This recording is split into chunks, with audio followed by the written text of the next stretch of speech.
우리는 요한계시록을 읽으며 일곱 인의 심판, 또 일곱 나팔의 심판, 일곱 대집의 심판을 보면서 요한계시록을 구원이 아닌 심판으로 잘못 오해하며 볼 수 있습니다.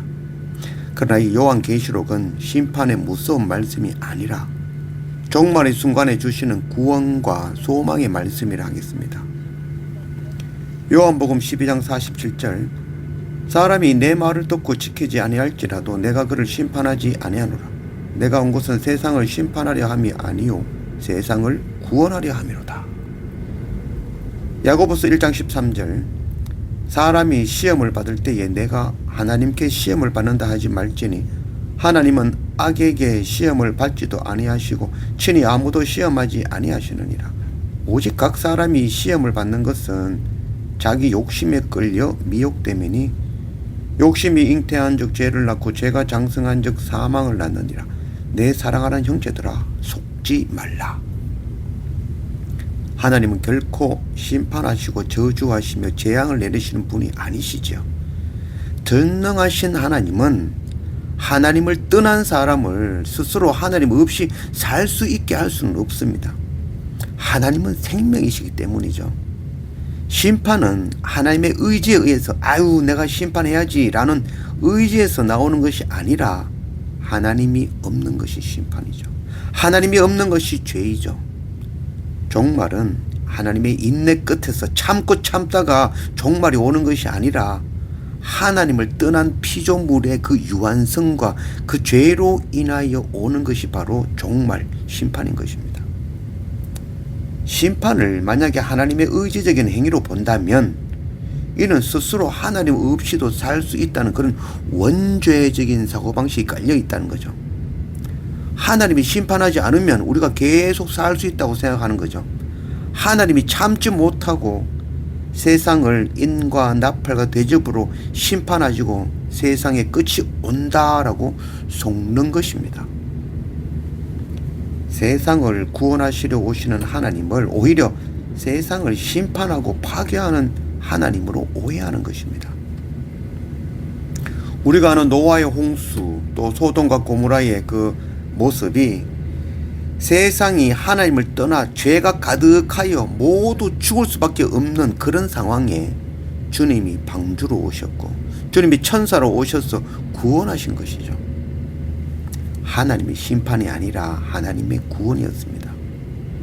세상은 탐욕과 욕심과 더 가지기 위한 경쟁으로 서로 죽이고 나라와 나라가 전쟁으로 온 인류가 죽음으로 멸망으로 치달아갈 때 우리 주님이 구원하시기 위하여 재림주로 오시는 것, 반드시 오시겠다는 말씀이 바로 이 요한계시록의 말씀이죠.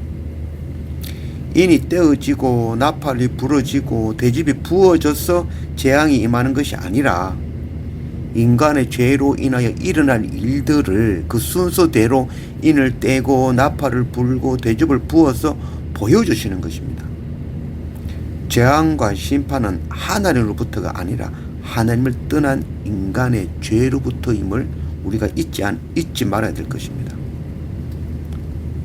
4절, 내가 인침을 받은 자의 수를 들으니 이스라엘 자손의 각 지파 중에서 인침을 받은 자들이 14만 4천이니 14만 4천, 정말 참 우리가 정말 오해하며 보는 말씀 가운데 하나죠. 오늘 이 요한계시록 7장 말씀은 6번째 인이 떼어지고 땅이 진동하고 무너지리며 또 해가 어두워지고 하늘이 무너져 내리고 하나님을 믿지 않던 자들과 땅에 썩어질 것들을 쫓던 자들이 다 절규하며 죽어갈 때 먼저 택함을 받은 백성들 14만 4천 명과 또 그들을 통하여 그들에게서 복음 듣고 각 나라와 족속과 백성과 방언에서 아무도 능히 셀 수 없는 큰 무리가 나와 흰옷을 입고 손에 종려가지를 들고 보좌 앞은 하나님이죠. 어린 양 앞에 서서 큰 소리로 구원하심이 보좌에 앉으신 우리 하나님과 어린 양에게 있도다 찬양하는 것에 관한 말씀입니다. 먼저 이마에 인을 받은 이스라엘 각 지파 자손이 12지파 12,000명씩 14만 4천 명이었습니다. 그래서 이 14만 4천 명은 구원받은 사람 전체의 수가 아니죠. 이스라엘 지파 자손들 중에서 먼저 택하심을 받은 사람들의 수이죠. 그래서 우리는 이 14만 4천 명에 포함되지 않는다는 거죠. 이스라엘 각 지파에서 14만 4천 명이 먼저 인을 받았고 그것을 통하여서 그들이 복음 전하는 그 복음을 받은 각 나라와 족속과 백성과 방언에서 아무도 능히 셀 수 없는 큰 무리가 구원을 받았다라고 말씀하고 있는 것이죠. 그리고 또 여기에서 이스라엘 백성들이라는 말씀은 뭐 육적인 이스라엘이 나라가 아니라 먼저 택함 받은 사람들이란 말씀인 것입니다. 9절 이 일 후에 내가 보니 이 일은 바로 그 14만 4천이 먼저 인침을 받고 세워진 것이죠. 이 일 후에 내가 보니 각 나라와 족속과 백성과 방언에서 아무도 능히 셀 수 없는 큰 무리가 나와 흰옷을 입고 손에 종려가지를 들고 보좌 앞과 어린 양 앞에 서서 큰 소리로 외쳐 이르되 구원하심이 보좌에 앉으신 우리 하나님과 어린 양에게 있도다 하니 찬양이죠.